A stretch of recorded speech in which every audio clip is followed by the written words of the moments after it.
Good day, everybody. Thank you for joining me on my talk on AI-driven ultrasound for diagnosis and intervention. The topic of the talk today is focused on cardiovascular diseases, which affect a significant number of people worldwide. And the diagnosis is normally performed by a cardiologist, followed by treatment and management of the disease, which include medication, pacemakers, surgery, and prosthetics. In the entire process for diagnosis and treatment, imaging and monitoring is the key. And conventionally, there are a number of imaging techniques available, including echocardiography, which is currently the standard of care for diagnosing cardiac disease. Echo is harmless, accessible in real time, and cost-effective. However, the challenge with it is that it needs significant training for acquisition and diagnosis. Over the past decade, there has been a shift from conventional cart-based systems to mobile devices for point-of-care imaging, and there are numerous options available from various manufacturers, and the key is to enable this shift from experts who are within the large echo centers and they use high-end devices to point-of-care ultrasound, which is using mobile transducers that are connected to phones or tablets. These transducers are used by novices normally who are less experienced than expert cardiologists. And the key challenge is to bridge the gap between two sides of the user base. Here is where we are in 2020. We have obviously the impact of COVID, and COVID has significantly increased the need for point-of-care imaging, similar to what we have seen in the stock price of some of the tech companies like Zoom. And there are many options available for echo from several commercial entities, including those, for example, from Butterfly for ejection fraction estimation. There is also a solution from Bay Labs, currently Caption Health, for guiding the user towards acquiring different cardiac views and estimating the ejection fraction. And those that were developed in collaboration with Bioimaging and GE for estimation of the ejection fraction. This was also a paper that was presented by Philips last year in MICAI for guiding an operator navigating across various imaging planes. In terms of the literature, initial works in this field using machine learning and deep learning started with Gustavo Carneiro's landmark paper in left ventricle segmentation using deep learning in 2011, followed by another paper for a more improved methodology. And over the years, there has been a significant interest for segmentation and classification of the cardiac images. And there are now several groups available that are in the literature for tackling this problem across the globe. Back in 2013, when we anticipated such growth in point-of-care imaging, we put a team together, including collaboration with Vancouver Coastal Health and Dr. Teresa Sang, who is the director of echocardiography in the Vancouver region, and the team of graduate students and software engineers to work on this problem. And obviously, we tackled the problem from several challenges associated with point-of-care imaging, including lower quality images where you also have less experienced operators, and there is no ECG available, which means that detection of keyframes could be a challenge. So we approached the privacy and the ethics group at the hospital, and we were given access to a decade of Vancouver data, including patient charts, images, and the mission of the project was to work on the AI solutions for increasing the quality assurance in echo acquisition and diagnosis. So echo imaging, just as a summary, includes an operator scanning a patient's chest, and the images are acquired across many cardiac views, and these cardiac views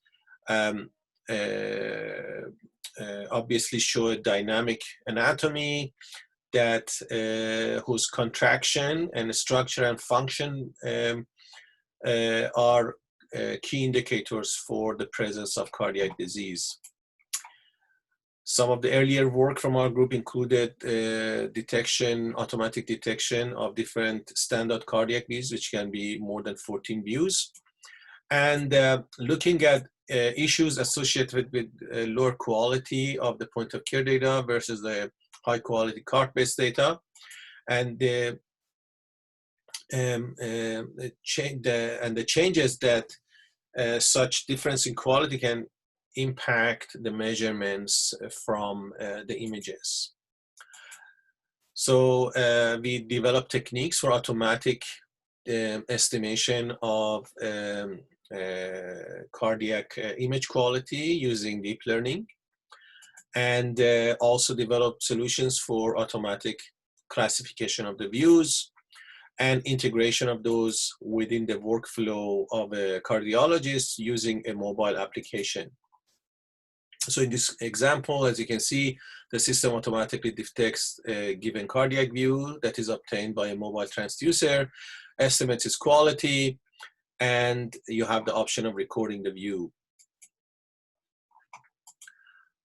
We ran several clinical studies to understand the user requirements of such mobile transducers, and we aim to integrate those mobile devices within the workflow of a cardiologist. And in this example is a workflow for estimation of the ejection fraction using single plane, 2-chamber and 4-chamber views, and also the biplane Simpson, which is the standard of care in cardiology.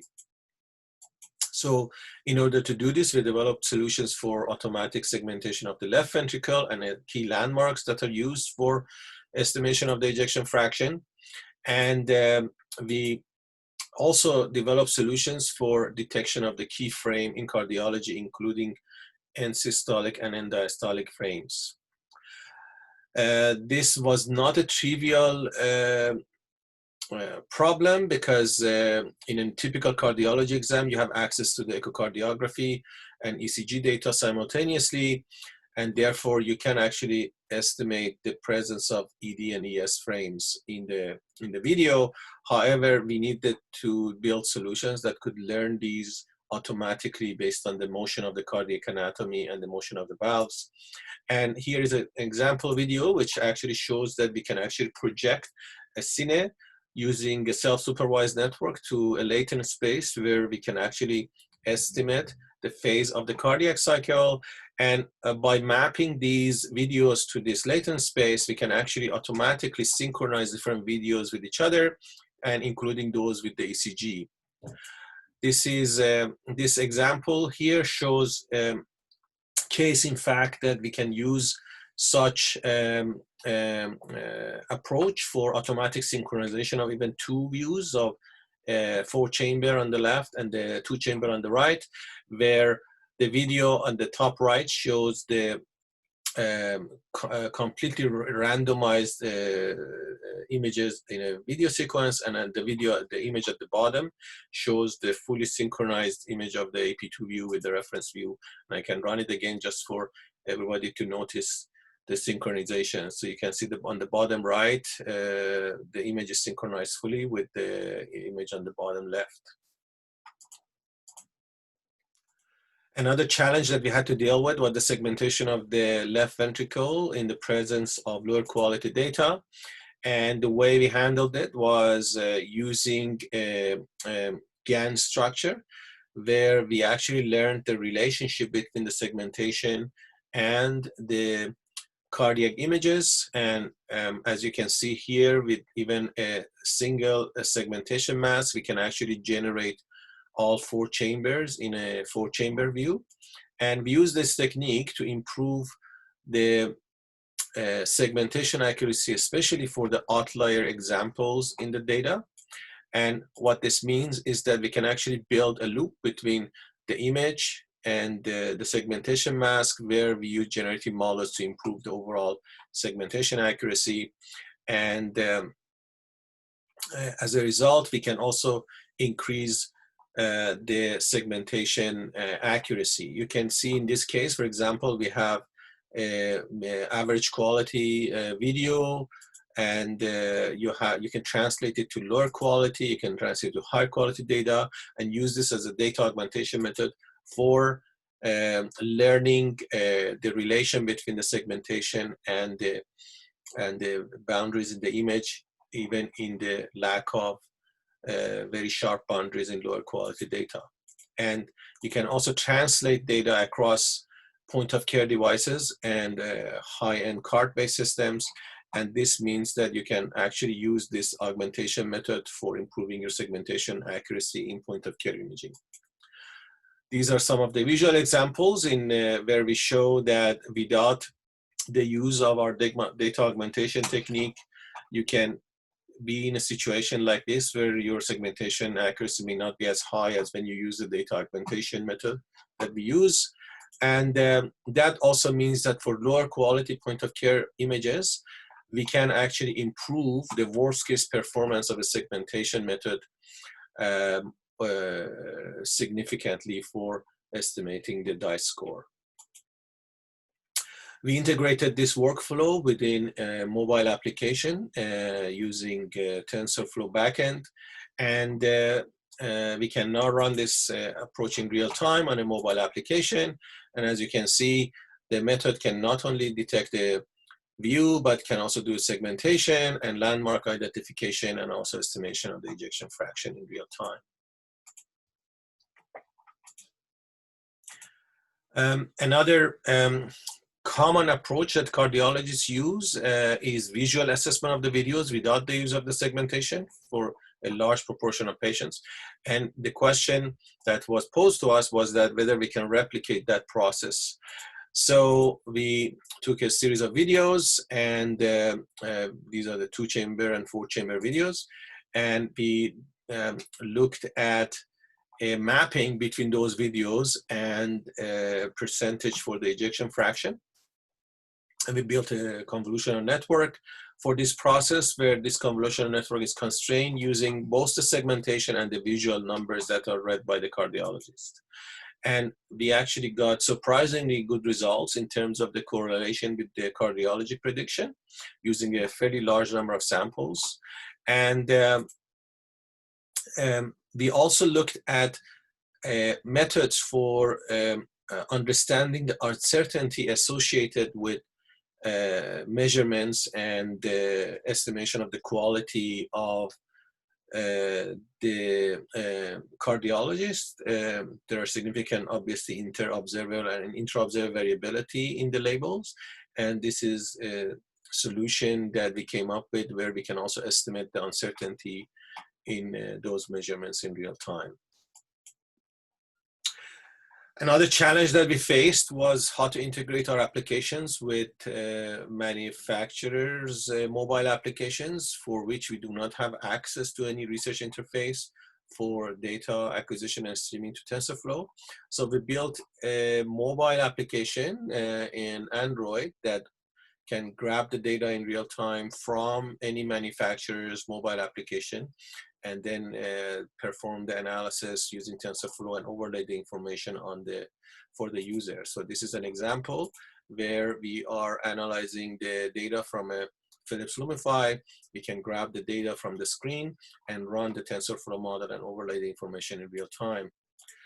We can also integrate the same process with the saved data through our application. So you can actually save the data initially, run your segmentation, and then compute the ejection fraction in real time. More recently, we used the promise of the AI and point-of-care imaging to build a point-of-care imaging network in British Columbia using funding from Canada Digital Technology Supercluster, where the network provides us with some of the key features that are very critical for the deployment of any technology within the community. So the network covers about 30% of the rural regions and also a majority of the urban hospitals in the province. It interconnects physicians across the province through tele ultrasound interfaces. It provides real-time clinical support and technical support to physicians, and also uses a unified cloud system for data storage that interconnects point-of-care imaging to also clinical charts and outcomes that are available at the provincial level. As the network accumulates data, there is opportunity for us to further refine our AI models or add new AI solutions for various clinical applications, which are then pushed back to the transducers using edge computing for deployment in the community. So as you can see, this network is all about design thinking. It's all about listening to the physicians, empathizing, defining the problems that it's critical for them, and also performing prototyping and verifying it at a scale. In the era of COVID-19, such network is actually very critical for rapid deployment of any imaging technology within the healthcare system. At this point, I'd like to thank all the funding agencies for funding this project, and also Canada's Digital Technology Supercluster for making the InFocus project happen. Thank you.